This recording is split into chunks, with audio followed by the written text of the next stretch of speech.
World population reaches the 8 billion milestone November 15th, 2022. The last billion came in record time, 11 years. What should every man, woman, and child know about human population in this era? Let's figure that out in this episode.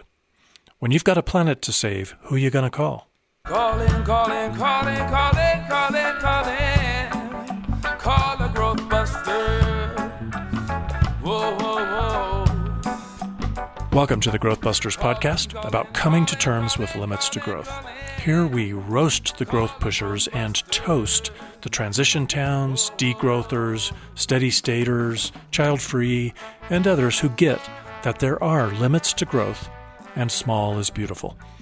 I'm Dave Gardner, director of the documentary Growth Busters, Hooked on Growth, and senior counselor here at the Center for Growth Addiction Recovery. Our co-host Stephanie is MIA today, but she'll be back next episode. You'll find us at growthbusters.org. You can search for Growthbusters on Facebook, Twitter, groups.io, and of course your podcast app for the latest growth-busting news.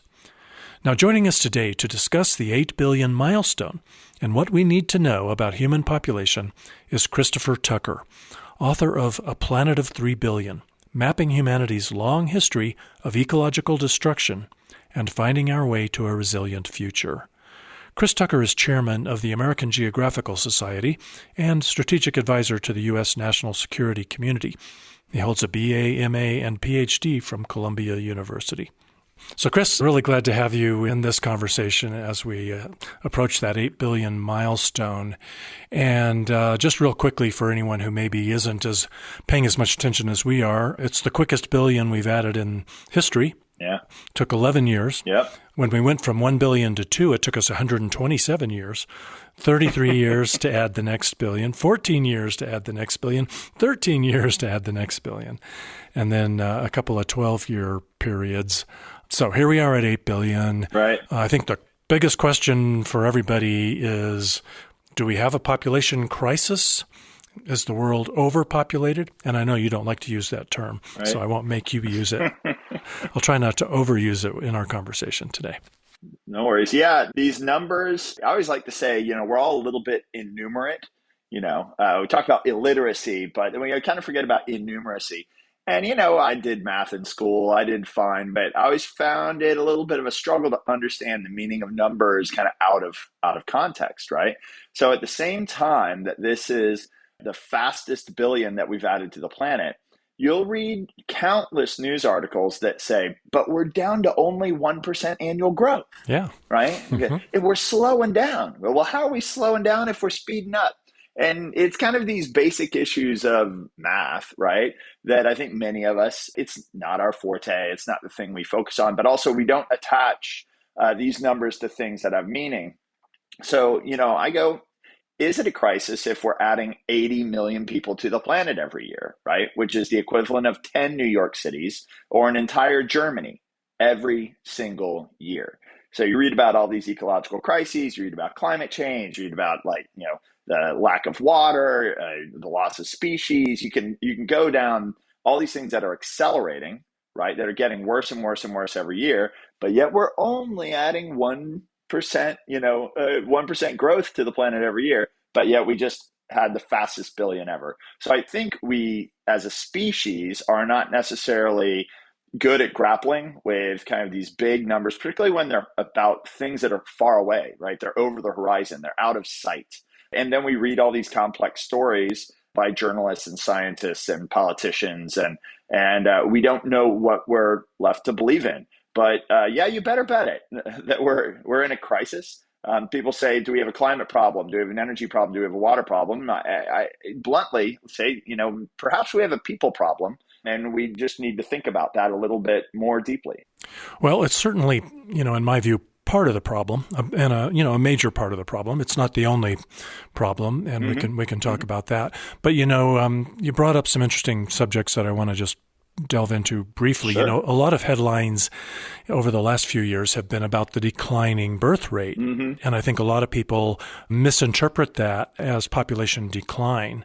There's a difference big difference between birth rate that's going down and a total population that's actually going down. Right. And total population isn't going down, but you'll hear people misstate that because they just didn't stop and think very clearly about those headlines. Right. Yeah. Yeah, and that's back to the innumeracy, right? It's a decreasing positive rate, not a negative rate, Yeah. right? Yeah. And, you have this conversation with folks and they're like, but Elon Musk said, we're facing population collapse and we're losing people. And I'm like, right, but, he's incorrect. Like, he's factually incorrect in what he stated.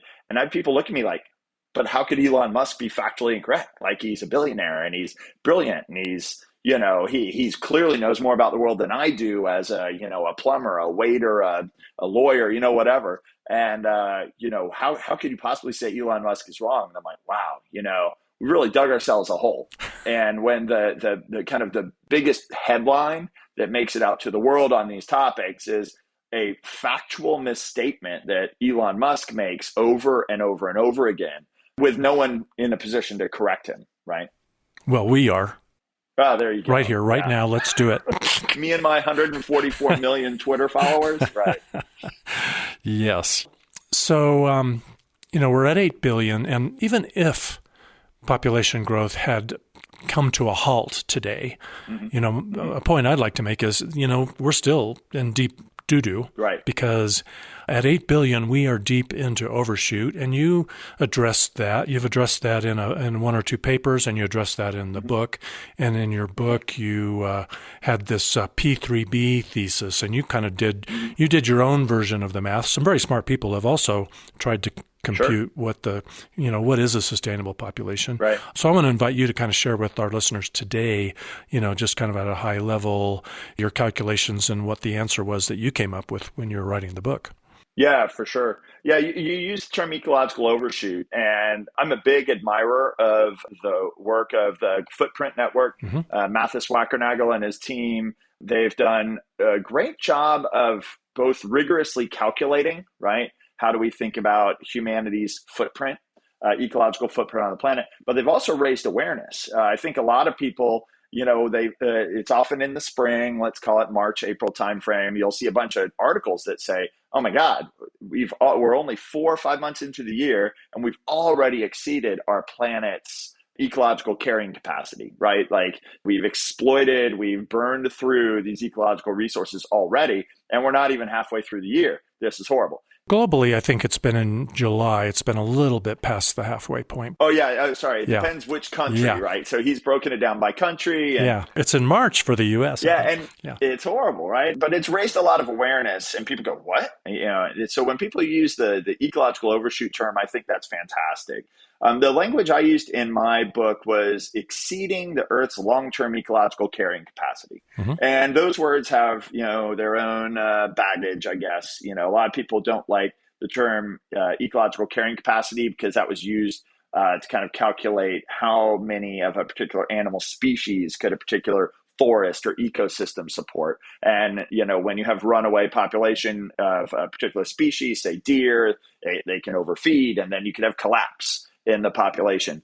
And some people don't believe those terms are transferable. I certainly don't transfer them one-to-one. But what I'm trying to get at is the fact that the Earth, right, this place that is made of many unique geographies, these ecoregions, if you will, that are unique collections of flora and fauna, singular flows of water, very special climates and terrain that are unique to that place on the Earth. And when that place is paved over, when it is poisoned with, toxins, when it is deforested or what have you, that unique place stops generating those ecosystems, goods, and services that we as a species have always relied on for 1.5 million years as we've evolved.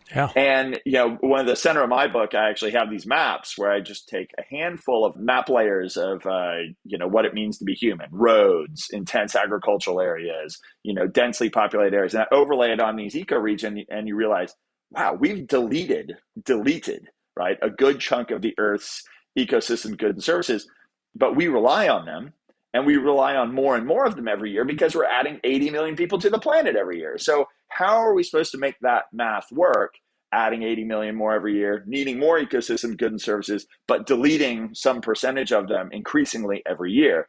And to look at that and be like, oh, we don't have a crisis. All we have to do is change consumption patterns, which I'm a big believer of. Mm-hmm. I think people aren't being honest with themselves. The truth is we need to bend the population curve, which I like to call just hastening the inevitable demographic transition, right? Yeah. We know we're going to peak and we know it'll come down. Why don't we hasten the inevitable demographic transition? Why don't we hasten our energy transition? And why don't we hasten our transition away from kind of profligate consumerism? So we got to do a lot of things at the same time to avert this crisis, but to ignore the addition of 80 million people to the planet every year is, I think, a form of willful ignorance that borders on, gross malfeasance. And people don't like that language. I think they take a little offense to it. And I'm not trying to offend people. I'm just trying to get them to maybe reassess their math. Yeah, you got to tell it like it is. So we know which way we need population to go. We need to bend the curve. We need to start contracting population. So in a lot of ways, we don't really need to know what the final target is, what a sustainable population level is. But inevitably, people do ask that question, and you've entertained that question. And eventually, it'll be important so that we can maybe relax a little bit when we get there. Maybe it's valuable to know just so we know, how fast we want the curve to bend. Right. We might be more motivated if we know that the target isn't 6.5 billion. Right. So what is the target? Yeah. So again, I think about what is the Earth's long-term ecological carrying capacity? How many humans, and I'd like to call us kind of modern industrialized humans, not that we're all burning fossil fuels and we're all just living off of single-use plastics and like being the worst possible humans we could be, right? But even if we're enlightened, sustainable, green transitioned humans, the modern amenities, I think people are probably listening to this on their iPhones, and they probably go home to a home built out of materials that were created by a factory, Yeah. So if we are looking to live as modern industrialized humans, even the best possible version of ourselves, there's a natural footprint on our planet. Sure. And my calculation, the title gives it away, right, is that number is about 3 billion. And I always like to point out that's my optimistic number. Yeah. Right. There's many folks that biggest hate mail I get are people who are like, your number's way too high. You don't know what you're talking about. And then they write very good data-driven kind of treatises to back up their statement. And I appreciate that. I appreciate that they're kind of out there doing the math. And then a lot of folks go, 3 billion, you're nuts. I'm sure we can handle more. And I go, great. How many? Show me your data. Show me your math. And they're like, well, I don't know, but I'm sure we can handle more. And I'm like, great. Let's keep talking. So when I say 3 billion is the optimistic number to live within kind of our planet's resources, the key term that I use is ecological debt, right? So we've been out there, again, deleting ecological resources every year while adding more people that need more ecological resources. We've been deleting them or burdening them, right? Yep. Throwing endocrine disruptors and forever chemicals into our water that makes it not function as well as it used to. And we've been incurring this ecological debt. And I know it's an awkward metaphor, but the best one I've ever been able to come up with is it's like taking a loan from a loan shark, right? It's this high interest rate, and you're convinced that you're going to pay it down. You're just, you needed the money right now to get where you're trying to be. But at some point, right, if you can't make the payments and if you can't pay it off, they're going to come and break your knees or they're going to kill you. Yeah. And so people don't like that metaphor. But again, that's the best one I've been able to come up with because we have accumulated so much ecological debt. We've impaired our planet to the point where it can't handle us incurring more ecological debt. But yet every year we do incur more. And we actually need more of that ecological resources every year because we have more people. And so at some point, right, the loan shark is going to ask for the payday. And I kind of think of that as all these ecological crises, all these multiple parallel ecological crises that are going on that either kill people, cost people money, lead to human misery, lead to human insecurity. And if you're not reading that in the news, like I'm wondering like what news you're reading. because the numbers keep getting bigger every year. And that's the mechanism that I see at play. We've accumulated ecological debt, has to be paid down. And if we don't bring the population down, the math never squares. So when people say, oh, we'll be fine, we're going to max out the population at 9.7 billion in 2064, says IMHE. And the UN just downgraded their estimate to what? We'll max at 10 billion in 2080, I think they said. About that. Right. But if we exceeded the Earth's carrying capacity at 3, and since then we've been accumulating massive ecological debt that is just, crushing the planet and leading to human misery, then are you cool chancing it at 9, chancing it at 9.5, chancing it at 10? And the tone coming out of the United Nations, whether it's, Dr. Kanem at UNFPA, or whether it's Guterres, the Secretary General, they all seem okay. They're celebrating 8 billion. And I think that that's deeply misguided and lacking in context. Let's talk about that for a minute, because, what we're doing, thank you for writing the book. You were doing something important. We're doing something important today, and that is we're trying to make sure that everyone around the world has good information so that they can make well-considered, thoughtful decisions about family size, about who they may want to elect to public office, about how much they want to work on reducing their level of consumption. They need good information. And if all they do is listen to these UN statements or to Elon Musk, they think everything's just fine. Right. and everything's not fine. So it really did tick me off to a huge degree, more so than usual this year, to see the UN statements on World Population Day back on July 11th, and then the UN statements about this upcoming milestone of 8 billion. The UNFPA had a World Population Day statement that said, people are the solution, not the problem. A resilient world of 8 billion, a world that upholds individual rights and choices, offers infinite possibilities. Possibilities for people, societies, and our shared planet to thrive and prosper. Mm-hmm. And maybe there's some truth in there. Honestly, I agree with every single statement made there. I actually full-heartedly support them. But where there is noise, there is silence. And where they're absolutely silent, right, is, people are the solution. People are literally the people who are going to help fix this thing or not. But to ignore that adding 80 million people to the planet is actually crushing the planet, and just leaving that out of your statement, leaving out the contributions of population change to climate change and the climate emergency, is irresponsible. And I know that they're just trying to strike an upbeat message, and I agree with every little line there. I agree with, and I would endorse, but I have to actually kind of unendorse their statement because of the silence on key critical issues, all driven by runaway population growth. Yeah, I want to play for our listeners an example, and then on the other side, I want to let's remember to chat briefly about what are some of the reasons why we're getting this candy-coated messaging that leaves out some important details. Mm-hmm. This was a news program on Al Jazeera English just a couple of weeks ago. The program was called The Stream, and we'll put a link in the show notes so you can watch the whole show on YouTube if you want. Mm-hmm. But Rachel Snow, the Chief of Population and Development for UNFPA, was one of the guests. And I'm just going to play the host reads a question that somebody posts in the chat, and let's listen to Rachel Snow's answer. Trevor Summers asked this. The world is overpopulated, or says this. Things will never get better. It's too late. Rachel, instant reaction. Not at all.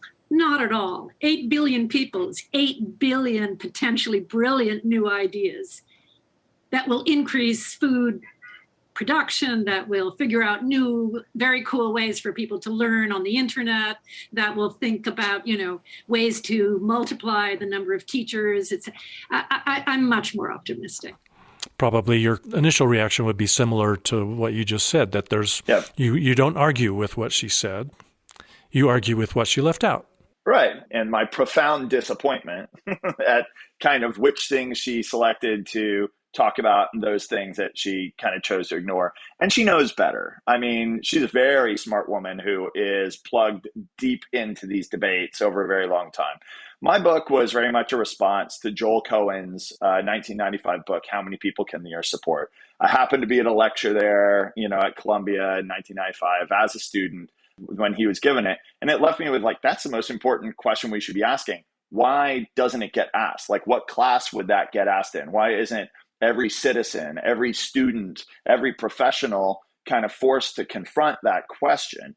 And then, of course, together with data and with analysis, we can figure out what it is. But it's just a book by Joel Cohen, a preeminent scholar. But why isn't this really frontline news all the time instead of, really we ignored turning to 7.9 billion. We ignored 7.8. We ignored 7.7. We've ignored 100 million chunks and the implications for our planet.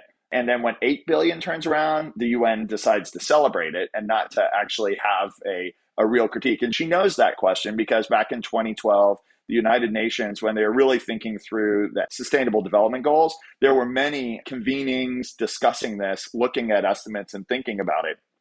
And everybody understood that 8 and 9 billion was going to be problematic and that we probably had already passed that.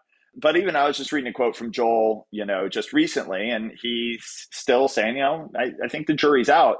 And I don't think that's true. I just think it's a mode of analysis that, when we're not really doing the math as it is on the ground, doing the actual geography of where the footprint of humanity is and what it's causing, I think we skip over the hard questions and then we decide, I'm sure everything will be just fine. Let's just, smile. And I like smiling, but come on. Yeah, I don't need Joel to like me or Rachel. Now, there are other people that I might be more generous and kind to, but the fact is that they're just chicken shits. This is bullshit. I mean, why? Why won't they tell the truth? What is it that's keeping them from telling us the truth?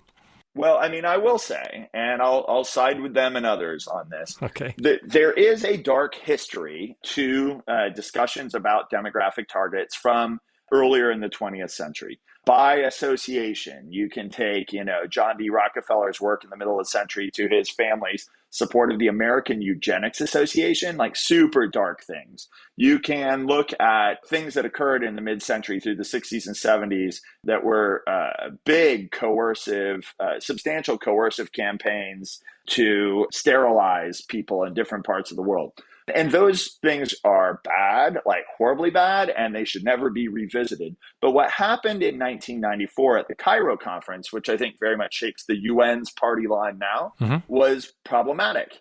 Problematic in the face of achieving something wonderful, right? In 1994, it was the first time that the UN Commission on Population and Development had ever centered the well-being of women and girls in the international development discussion. First time ever, which is kind of criminal if you think about it. 1994, that's a perfectly modern moment in time where you'd think that they should have, by the 60s or the 70s have done that, but no one ever had. But in that debate where they finally centered the well-being of women and girls into that discussion, they also chose to basically take all discussion of demographic transition and put it in the bottom desk drawer underneath a bunch of stuff and then just say, we don't like talking about that.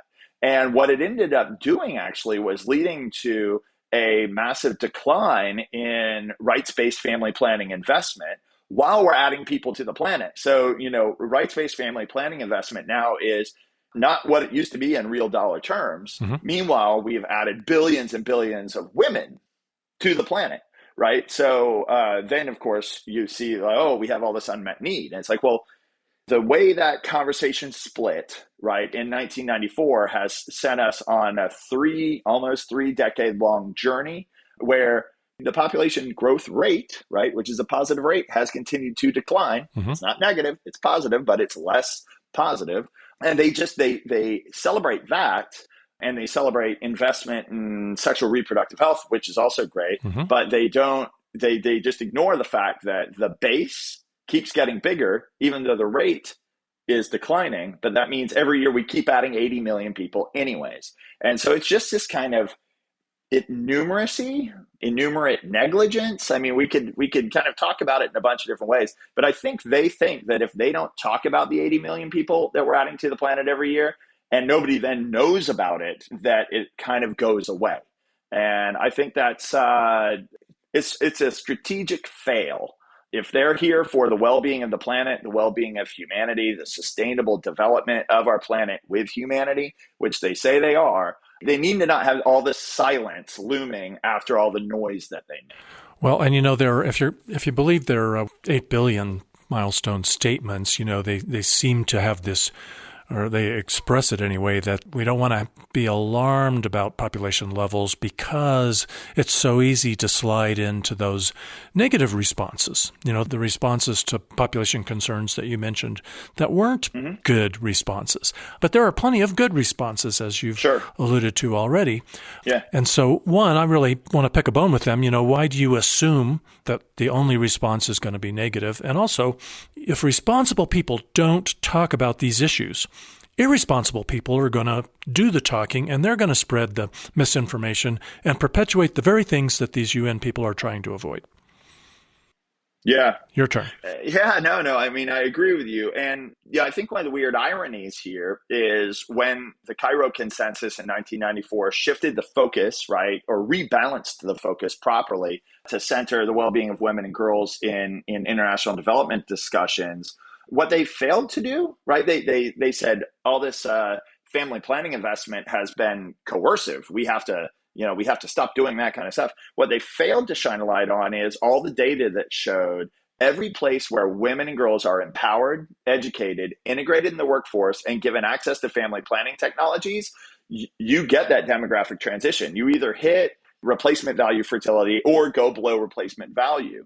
And, it would have seemed to me that they would have wanted to highlight that and simply, shift the debate where they say, okay, we understand that our planet has limits. We understand that we're bursting through them right now. By 94, climate change was on the agenda. Earth Day in 1970s put the environment on the agenda. People weren't wholly ignorant to this stuff. And they could have said, okay, we need to save our planet for the well-being of our species. And, the well-being of women and girls is a good in and of itself. So we should be investing in it. Mm-hmm. But, okay, we don't invest nearly enough. And how much would we need to invest in the well-being of women and girls in order to accelerate, right, hasten the inevitable demographic transition? Because I guarantee the answer would have been probably 2 orders of magnitude, 3 orders of magnitude more money to invest in women and girls than we have right now. And I know these are sustainable development goals in the SDGs, right? To invest more in women and girls, get them educated, integrated into the economy, et cetera. Yep. But the amount of resources going into it, in my personal opinion, is absolutely paltry. And I think part of that is because it was taken away from any larger global strategic context. I've got 2 daughters, and I'm even in America, I'm kind of embarrassed at kind of the lack of resources put into this sort of thing. Globally, it's an embarrassment. And I think there is a certain kind of shyness where people said, this is important, but I'm not going to tell you how much to invest in it. And if you tied it to the fate of our planet and our species, I think you would have seen a very different level of resources put into the well-being of women and girls. And in turn, you would have seen that very steep decline in fertility rate, from 6 kids per woman to 5 to 4 to 3. And now we're at 2.3. You would have seen us well below 2 by now. Mm-hmm. But in the past 30 years, we pulled back. Yeah. We pulled back on the reins. And I think it was people trying to do good who, again, making a lot of noise. I hate to use the word noise in this context, but saying a lot of things that are true, but failing to discuss other things that are equally true and leaving us in a bit of a bind on a planetary scale.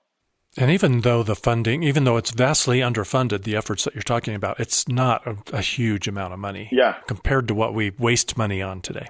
Well, I'm a national security guy. Anybody who knows me knows for the past quarter century or so, I've been doing national security related work. And I always ask people what is the U.S. budget for international family planning? Do you know? Let's say it's under $1 billion a year. Does anybody know what the annual budget is for the Joint Strike Fighter? No. Right. It's like 12.8 billion a year. So like that's one major weapon system in the United States arsenal, right? Jeez. And we're fighting a war in Ukraine and we can't even use those airplanes because of the nature of the conflict. But, China's looming, et cetera. And when you sit there like, well, wait a minute, I wrote an article once in Small Wars Journal and I point out, the biggest threat to U.S. security and human well-being is runaway population growth. And the weird problem there, right, is when you think about national security, you think about investing in deterrence, right? Mm-hmm. Another nuclear weapon that will scare somebody into not using their nuclear weapon. Or lethality, a weapon system that can kill so many people so fast that, you'd never dare invade us, right? Uh-huh. And runaway population growth is this massive security threat to which no investment in deterrence or lethality can ever help. Yeah. Right? Yeah. But yet it is driving instability, human insecurity across sub-Saharan Africa, across Central Asia. People forget that when we entered Afghanistan, first of all, nobody actually knew what the population was because the census hadn't been held in so long, but it was about 18 million people. And when we left 20 years later, it had doubled. And when I say that to generals that were in charge there, and I say, why were y'all not, that in the past 20 years, the Afghan population doubled. They go, what? What? the Afghan population more than doubled? They're like, no, that can't be true. It's like, yeah. And like, why weren't you guys tracking it all? Because the word population has been excised from polite company. It's been excised from policymaking. And rather than making the investments in women and girls, et cetera, and we can talk about culture and corruption and all the things in Afghanistan. But the fact that it was a complete and utter blind spot in decision-making puts us in the position we're in. Yeah. And so, people want to talk about climate change, ecological destruction. I do too. But as a national security guy, it is, and not just American security, but like human security writ large. People are dying and suffering and in collective misery because, we've helped bring, maternal death, childbirth death down, mm-hmm. and infant mortality down, yep. which are fantastic things, yep. Great progress. But yet we kind of westernize those norms without somehow helping along the demographic transition. And so that's why in 100 years, you've had this massive explosion in population. It's a little more complex than that, but, hate to say that's some basic math there. So this long silence, this criminal silence means, in my mind, it means that we've got way too many people who just don't know. They don't know what's going on. They don't know the truth. So Chris, I thought I would test the overshoot and overpopulation literacy of the general public. Uh-oh. I hit the streets to record person-on-the-street interviews on the subject, and I'll put a link in the show notes to the video I did of this on YouTube. Shall we listen to it? Go for it. All right, here we go. I'm Dave Gardner, co-host of the Growth Busters podcast about coming to terms with limits to growth. We've got a planet to save. World population is supposed to pass through the 8 billion milestone on November 15th, 2022. So I'm taking to the streets to find out if this is progress. 8 billion? Dang. It just keeps going up, huh? I knew it was coming, but not so quickly. How long do you think it took us to add the last 1 billion people? Probably like the 90s. 11 years. Oh. 7 billion 11 years ago, 8 billion November 15th. Is that? Human population is going like this, and then it's called a hockey puck. Global population is just increasing dramatically. There's so many people being born every day. All we do is copulate. We're adding about 90 million people to the planet every year. Are things getting better or are they getting worse? Well, I don't think that they're going to... I don't think they'll get better for much longer. What's gotten better? To be honest, nothing really. Has anything gotten worse? The environment? No. The fact that we're getting all this stuff happening with the climate going all goofy is also going to be really making that problem a lot worse. The ice caps are melting. What about the climate? I think climate is it's cyclical. So the climate crisis isn't troubling you? No. Maybe in like 100 years or so it would do effects, but not at the moment. The average person is dumber than they were 10 years ago. With all the CO2 emissions, I lived in Florida, so I've even seen, the ocean's level rise and take away islands that we used to play on as a kid.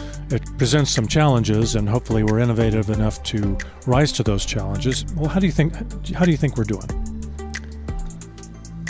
Nature World News just reported an unprecedented global extinction crisis with more than 1 million species expected to die off in the next few decades. The bees are all dying, and the coral reefs. Fish populations in the ocean are collapsing. The rivers around the world that are drying up. There's a major crisis in the American West right now because the reservoirs are all at record low levels. Oh, that's super scary. The water, how the water going to the Pacific from Colorado doesn't even make it because of population. People are finally coming to terms with the fact that there's no prospect for us to fill those reservoirs back up. We're just using too much water, and I thought, well, maybe there's a connection to population there. Oh, definitely. The fires that are every year, a hurricane that tore across Florida. Do you think that has any impact on pandemics? Yeah, I think it could make it spread a little faster because there's more people to go around. No one really has, respect for one another or manners. Are we becoming kinder and more compassionate? Slowly, hopefully, working towards it. Wow. Towards it.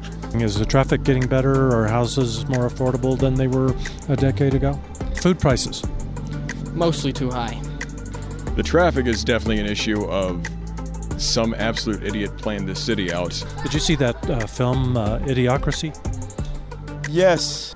A couple of minutes for a quick question or two? You must be hungry or thirsty. Would one of you be interested in letting me ask you just like 2 questions? Are you a YouTube channel? Yeah. Oh, you are? Uh-huh. What's your YouTube channel? It's Growth Busters. Okay. Cool, interesting. Well, I already know. Another no. Geez, you know what? I'm going to have to take off this name tag. People look at it and see Growth Busters and they run. They're afraid to talk about population. On the plus side, there's a lot of open land in America. Yes, we do have space. Point conceded. It's not about space. It's about resources. We are living idiocracy. Yeah, didn't know it was a documentary, did you? No. Scientists say it would require almost an entire other Earth to produce the resources we need to sustain the population we have now. It would take 5 Earths to support the population if everyone consumed like the average American, which most of the world wants to do. There are so many resources to go around, and the more people that need to use those resources, the worse the world gets because there's less resources per person. As population increases, we have to dig up more fossil fuels, which destroys the ozone. Look, there's a limit to the carrying capacity of the planet. You can only have so many people total. And eventually we're going to reach that. Can't grow forever. Given the resources scarcity and what's ever going on and the climate changes, I think lesser would be good. The fundamental constraint is labor. There are not enough people. It's more like 8 billion slaves to feed the few. Tell me one thing that's gotten better as we've added 1 billion people to the planet over the last 11 years. I guess I'd say strengthen the youth, and I feel like my generation especially is trying to do a lot of things for environmental cause and change. I have a lot of hope for us. I can't emphasize this enough. There are not enough people. So is 8 billion too many or just right or not enough? It depends how we use our natural resources, how we use especially square footage, arable land, that kind of thing. If we're able to irrigate, if we're able to use technology to keep the soil fertile and do things to make sure we have food. There's something that Bill Gates is doing, where they're bringing in these scrubbers or whatever that are bringing in carbon monoxide from the environment and filtering it and making it oxygen again. The probable lifespan of human civilization will be much greater if we're a multi-planet species. It is a bit tricky because we have to figure out how to improve the cost of trips to Mars by 5 million%. The peak rate of population growth was around 1970, when the global population was growing at about 2% per year. And now we've fallen below 1%. That is making some people nervous. They're telling women they need to start making more babies. Having a larger population of younger people entering the workforce helps to ensure that there are enough taxpayers supporting the needs of our seniors. On the one hand, a decreasing population means that there are more older people, and there's like fewer young people to do labor. But ideally with automation, like we need less and less labor. Now there's a growing movement of people more worried about population decline. Decline, that's what we should be celebrating. But Elon Musk says the biggest problem the world will face in 20 years is population collapse. Oh, come on, of all the excuses not to wear a condom. I think one of the biggest risks to civilization is the low birth rate and the rapidly declining birth rate. Billionaire Elon Musk has said that population collapse is a bigger threat than the climate crisis. Do you? How do you feel about that? Do you think maybe he flunked math and science? I think he did. This is the real solution to climate change. Babies. Birth rates are declining in our country. And throughout government, it seems that federal policies exist that unintentionally discourage creating marriages, having families. Problems of human imagination are not solved by more laws. They're solved by more humans. My girlfriend has 2 girls. She wants 4 kids, and I told her I'm not having any kids from my loins. I think that overpopulation to the point of collapse is completely is understandable that it could come to the point of collapse. The Earth has its own goals, I think, and I think we'd be better off we don't get in the way. Let's figure out a way to be happy without always having to grow and grow and grow and always keep growing. Yo, snip them, boys. Shit. All right. Well, major nod to Bill Maher. I had to use quite a bit of Bill Maher because I needed some really intelligent statements in there. Initial reaction, Chris? Well, it just goes to show you that the kind of diversity in opinion on this and how there is kind of no storyline, no recent world history that's been taught on any of this, so that everybody is like, I understand these issues and I understand how we got from 1.6 billion in 1900 to 8 billion now. I totally understand that. I understand what the implication. No, it's not taught anywhere. No, right? Yeah. And so people pick different things up depending on what channel they listen to and who they tune into. They might be an Elon Musker. There might be a Bill Maher guy, kind of a natural resources person or an ecology person, and they pick up on different themes. I think some very cross-cutting themes out there that you heard several times in that. One is kind of this economists that are always engaging in some form of baby bust alarmism, right? How will we fund the social safety net? How could we possibly take care of all these old people if we don't have more and more people constantly being kind of born into the labor force, where children are basically thought of as an economic input, which I find fascinating. I think it's insulting and dehumanizing, and they should call a Ponzi scheme a Ponzi scheme. Well, and Stephen Chu, Nobel laureate, did, right? And then he quickly kind of went silent on that issue because I'm sure he got beat up pretty hard. But, I always wonder, like, the person saying that, like, are you just an economic input to the economy? Like, is that how I should think about you? Good point. But that's not where they're coming to it from. There is a new book out by Norwegian scholar Vegard Skirbeck called Decline to Prosper: Changing Global Birth Rates and the Advantages of Fewer Children.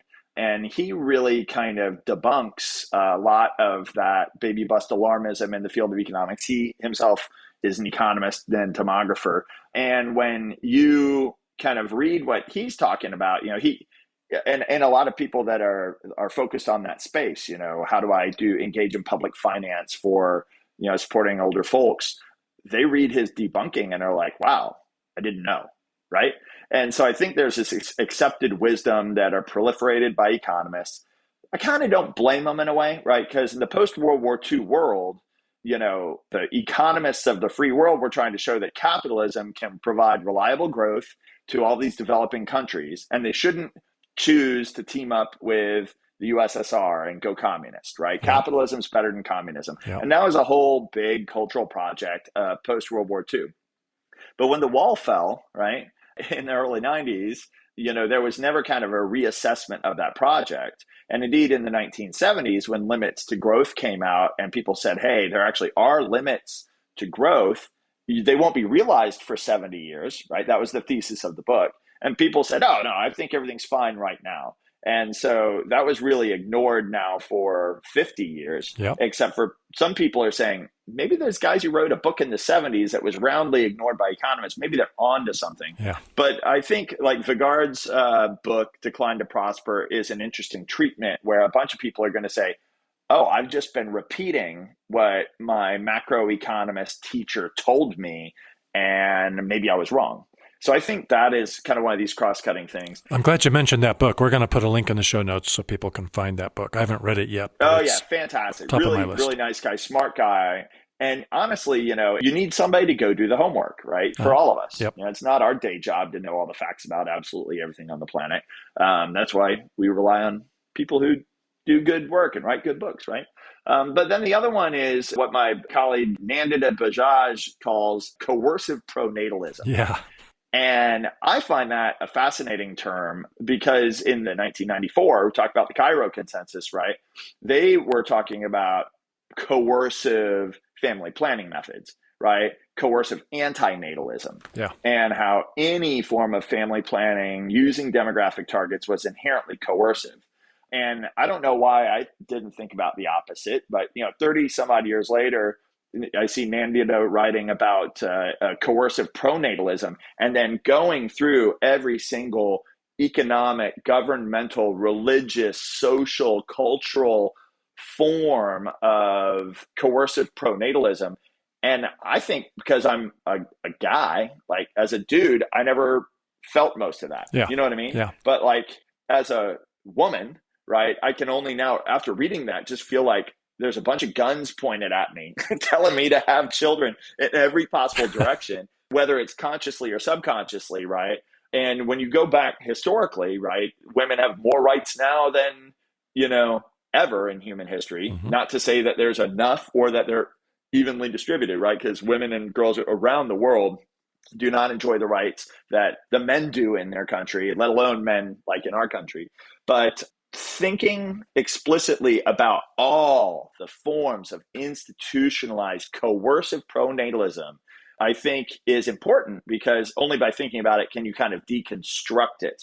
And in terms of the health and well-being of women and children, right, coercing them into having more children, coercing one more kid, have another kid, you need to have more kids. It is literally, a risk to their own health, their own well-being, their own mental well-being, their ability to participate in the economy, et cetera. And, even the whole debate about, can women have it all? And, I'm all about women should have whatever they want. But that whole question is loaded with, and you're going to have 3 kids, right? Like on top of being a CEO, and you're going to take all that on, right? And so much of our culture is just burdened by this coercive pronatalism. Yeah. And imagine if it wasn't. Yeah, we've already gone from 6 kids, per woman to 5 to 4 to 3 to 2.3, right? And replacement value is 2.1. And if we slip to 1.5, right, which is very common in many countries, certainly many urban areas around the world, we could have a graceful decrease in our population. I wrote an article kind of just modeling that out to understand what would it take. And you could actually have a graceful decrease down to 3 billion soon after 2100.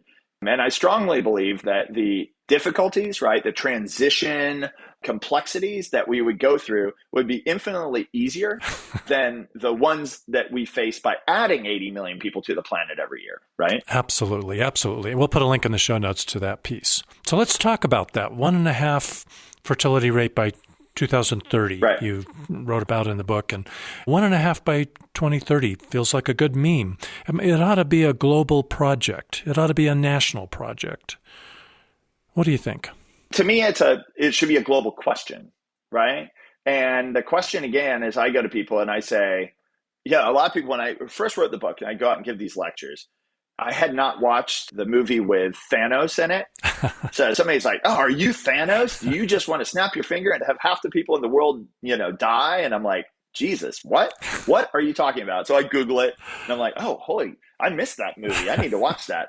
And then you're like, no, we're not talking about killing half the planet, right? Yeah. Every day, older people die. Every day, babies are born, right? It's about kind of getting a rhythm, a pace that can live within the balance of our planet. And, people, when you say, oh, should we be having on average 6 kids per woman?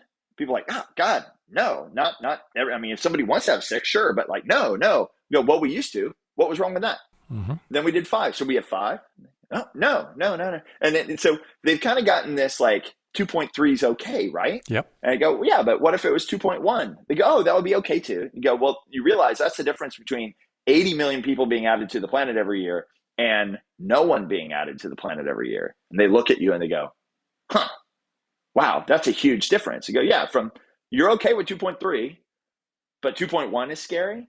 What about 2?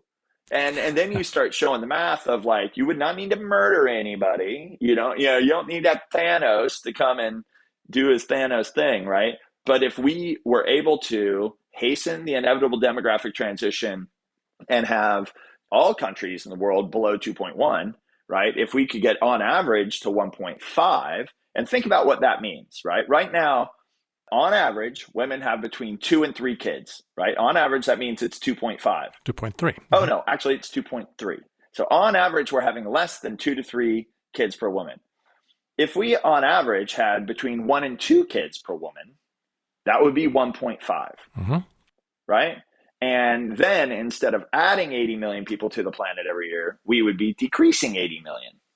And if that's what Elon Musk calls population collapse, I want to have that debate with him, like on a stage with television cameras, because either his choice of words, maybe he has some, vocabulary issues. I'm not sure. But the degrees of freedom that humanity would be given by every year having 80 million fewer versus the crises that are being instigated by adding 80 million every year would be night and day. It would be beautiful lives. Yeah. And we can reimagine economics for that era of degrowth. We can do it. I'm very confident that capitalism will survive. Rich people will keep getting rich. Things would work out. And I would argue that we would probably have more resources and we could structure things in a way that are a little more equitable, right? I'm not a socialist, but inequality is certainly something that we are grappling with in the world that we live in today. But, if we could just get down to 1.5, that would be amazing. How would you do that? You'd invest in women and girls. So the reason I called it's a question we should have is to simply say, okay, if investing in women and girls and their well-being is a good in and of itself, right? Just doing it is good, mm-hmm. right? And we know that it is the primary lever, right, that would allow us as a species to live within the limits of our planet, reduce our ecological debt, and avert climate catastrophe and ecological destruction. Then how much money would we need to invest in women and girls and their well-being, right, to bring it up to parity with men? Mm-hmm. And I'm not saying all men have it great, because there's men around this planet whose lives suck too. But let's just try to think about this project, right? What would that dollar amount need to be in order to get us down to a fertility rate of 1.5 in various kinds of programs, right? Mm-hmm. And I think you would be shocked at how little resources in the global sense would be required to do that. And we'd stop having this silly discussion about like, oh, I'm sure we can have more people. Let's just shove more people on the planet. I'm sure it'll work out okay. We'll be okay, right? Because that demographic transition is going to happen one way or another. UN says in 2080, it's at 10 billion. I am the Institute for Medical Health Evaluation. University of Washington says it's 9.7 billion in 2064. Other people think it's a little earlier. Well, if it's going to happen anyways, why don't we try to hasten that inevitable demographic transition by doing the thing we should already be doing, investing in the well-being of women and girls? Well, apparently Elon Musk wants to sell them tickets to Mars while there's still that many customers. Yeah, and he wants to sell them $8, checks for their Twitter account. I mean, I get it.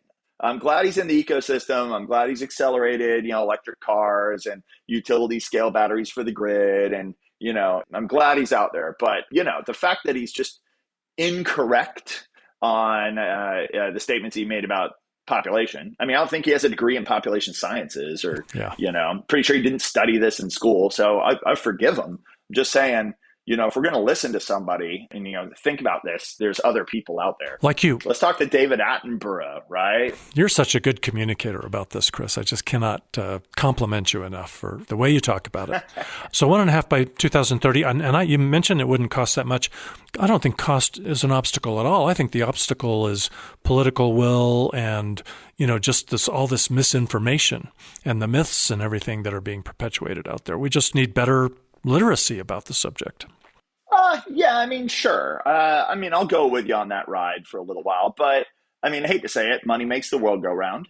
We have international family planning investment. There are women around the world that don't have access, even though they have said, I would like to have access. Mm-hmm. And they don't have access because money isn't being spent. You can say it's because of lack of political will, but in that country that lacks the political will, they're not spending the money on it, right? Because their political will. True. There's other things like the Population Media Center is one of my favorite groups up in Vermont. Uh-huh. They have for decades created media out there that just let women and girls and families, their male counterparts, understand the opportunity, right? They'll build telenovelas and radio shows that a woman or a girl in a small village can realize that, the protagonist to the show, Maria, has options to use family planning and go to school instead of getting pregnant at 16.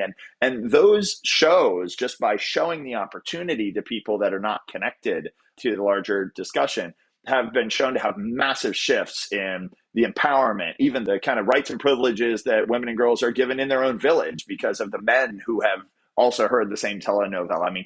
Social change, like demographic transition is a social change. It's also a behavioral change, as you say. Uh-huh. I think, things like TikTok, social media, there's a whole global youth culture going on. My daughters are watching stuff I don't even know what it is. And memes shift behaviors so fast if they're connected.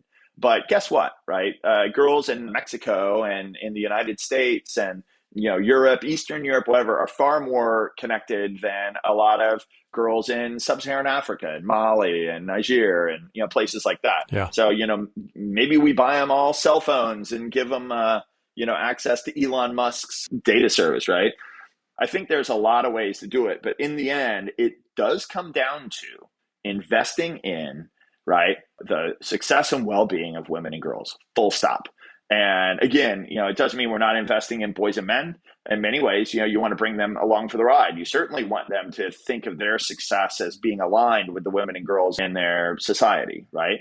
But people say, oh, but what about the men? I'm like, yeah, I'm a man too. I get that. I get that argument. But when it's all like, yeah, but what about the boys? I think people, again, have kind of failed to grasp some of the quantifiably different levels of resources and access and opportunity that, women and girls have or don't have around the world. Well said. So I want to invite you to do something. This will be the last thing. I've started an online community for activists who really want to do a better job. They want to develop the tools and the information and support one another so we can do a better job of getting, more literacy around the world about this and potentially even inspiring, motivating, whatever it takes to actually get these investments that you're talking about. And I think if you go to groups.io and search for Growth Busters, you should be able to find it. I'll certainly put a link in the show notes. But one of the groups in this new online community is working on developing a platform for a U.S. presidential campaign. And we're calling the group Dave for President, because I'm going to run for president unless we find somebody better. And hopefully we will, because we need more young people in Washington, D.C., not more old people. But it may be Dave Gardner running for president in 2 years. And if I do, it will be to demonstrate the kind of platform that we really need if we want our children to have a shot at decent lives.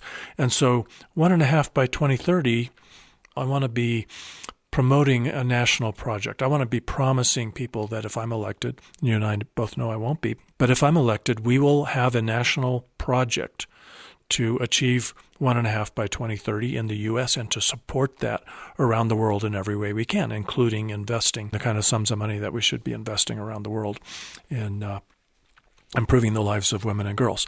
Would you be a campaign advisor on that topic?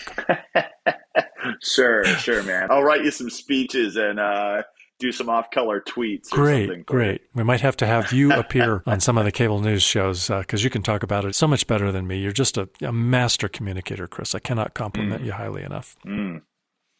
Well, hey, thanks. Yeah, I mean, I think the big thing for people to appreciate, right, is this is society's complex. The world's complex. This is a complex problem.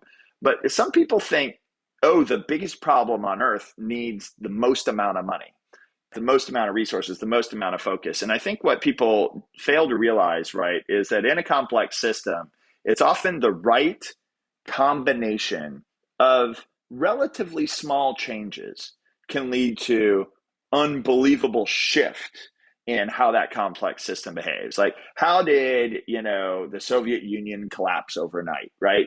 There's all sorts of tipping points. We certainly see tipping points occurring in our climate. But in terms of how we behave, in terms of our social priorities, you can see things shift very, very quickly. And so I don't want people to think, this population thing is the biggest thing ever. It's insurmountable. Turns out, right, it's not insurmountable. Yeah. Turns out that a lot of action over several decades have gotten us to 2.3 total fertility rate. Mm-hmm. And if we just slip a little bit further, to 2.1 and below, we start getting breathing room for the planet, right? It won't just be China. Remember, China last year lost 600,000 people. Japan lost 250,000 people into their overall population. And that's great. That's okay. Yeah. Well, while the baby bust alarmist kind of economists are freaking out, and even some of the national leaders are freaking out, it's like, hey, step back and take a look at constantly chasing the rabbit for more resources, destroying more of the planet to feed more people every year is kind of a losing proposition that you were handed by like the leaders before you. So what you can do is actually step back and be like, this is bullshit. Like, why was I handed this bag as a world leader, as a business leader, as a citizen, as a kid? This is bullshit. And like, we can actually vote with our feet or vote with our reproductive habits. I mean, we can actually vote. And if all of us, on average, or if all of us just had one fewer child, right? You're thinking of having 5, have 4. Thinking of having 4, have 3. Thinking of having 3, have 2. Thinking of having 2, entertain having 1. Right? Mm-hmm. And I've got a bunch of friends that chose to never have kids, and a lot of friends who said, I wish I was one of them. Yeah. It's a minor shift in behavior. This isn't one-child policy. This isn't telling everybody to never have kids. Mathematically, turns out that's incorrect. All we have to do is shift from 2.1 to 1.5. If everybody just had one fewer than they were going to have anyways, except for the occasional oops baby, right, which we all know how that works, we would suddenly be at 1.5 by 2030. And in a lot of cases, this is women doing what they want to do if they were just free of that pronatalist coercion. All around the world. Read the surveys, the data that's been collected. The right strategy is the empowerment of women and girls, right? Letting them live their best lives. And I think we're just weirdly kind of fortunate that demographically, the result would actually let us live within the balance of our planet. I don't think that's inherent in the system. I think we're just kind of lucky that we have an out. Because right now, if we stay at a TFR of 2.3, right? If we stay at 1% growth at 8 billion people, you're adding 80 million people to the earth every year. It's just math, people. And then it's 8 billion and 80 million times 1%. Then it's 8 billion, 160 million. And we just keep accumulating, or we don't. And this is well within our power, but, some leadership, some resources, modest, focused on the right things, may look like big numbers to your household budget, but compared to the Joint Strike Fighter budget, compared to what we spend money on for, cosmetics and vaping and just the bullshit that we all do that gives us some kind of satisfaction in our lives, a minor shift could save the planet, can save our species, and it can make the backside of the 21st century kind of like a great world to live in if it's not too late. If we can avert the climate catastrophe, if we can avert all the ecological destruction. But adding 80 million people to the planet every year ain't the path to success. Thank you, Chris. Brilliant. There are a number of really good essays and videos related to this 8 billion overpopulation milestone, including my newest YouTube video and my newest essay in the Ending Overshoot publication at Medium. 8 billion is too many. Don't be a twit about overpopulation. You'll find a link in the show notes. I'll also put a link to Nanda Bajaj's latest piece about coercive pronatalism that Chris mentioned. All right, let's quickly get to listener feedback.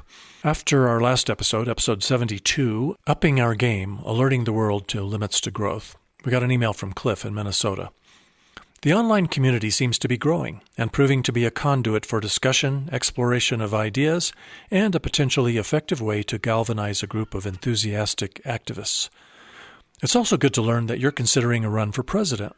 I've thought about the advantages of having a candidate of your ilk take on such a project for the same reasons you suggest. Publicity. Any amount of publicity should help, and someone with your credentials and personality characteristics could make some inroads in getting the degrowth message into the public consciousness. Go for it. Hail to the chief. Well, thanks, Cliff. And one more comment I want to share. This was posted recently to the Growthbusters documentary on YouTube, free on YouTube these days. Cat City wrote, I think this video makes some good points. It is clear that a system based on endless growth is unsustainable. That said, I disagree with depopulation. I think our primary problem is not just consumption, but inefficiency. We have plenty of resources to ensure a high standard of living for all, but our economic system makes this impossible. I'm interested to see your numbers supporting the idea that a global population above 2 to 3 billion is unsustainable. Well, I posted a detailed answer to that comment in the comments section on YouTube, on the Growthbusters YouTube channel, and I really should have included a link to Chris Tucker's paper, We Know How Many People the Earth Can Support, that was published in the Journal of Population and Sustainability. I'll put a link in the show notes to that. So take a look at the recent comments to the Growthbusters documentary on YouTube, and I'll put a link in the show notes. But a quick summary of my answer was, we've already tapped the big efficiency gains. It's just going to be small nipping at the margin from now on. Also, there's something called Jevons paradox, that the more efficient we become at something, the cheaper it is and the more we use it. So frequently the use dwarfs the gains that we got from the efficiency in terms of footprint. And Global Footprint Network provides a very conservative estimate of global biocapacity and footprint. Even they admit that it's quite conservative. And they tell us that today we're demanding almost twice what the Earth can sustainably provide. So there's a world of data and resources at Global Footprint Network that can help you with that as well. Having intelligent conversations about overpopulation is so important. Please share this episode with people you love, or just people who need to learn about overpopulation. Be sure to follow the podcast on your podcast app so you don't miss an episode. Thanks to Jake Fader for writing and producing the Growthbusters theme that you hear at the open and the close of this podcast, and to Carlos Jones for singing it. Learn more about the issues we discuss in this podcast at growthbusters.org. You can also find the donate button at the top of that page to pitch in and keep this podcast going. The homepage is also where you can get on our email list. Thanks for listening, sharing, and doing your part. We've got a planet to save. Some may dream to pave mountains and streams, but not me. I'm a growth buster. Some may just want more, but don't know what it's for, but not me. I'm a growth buster. Don't want a solution at the cost of pollution. They think bigger is better at the cost of the weather. But no, not us. We are the growth busters. Calling, calling, calling, calling, calling, calling. Call the growth busters.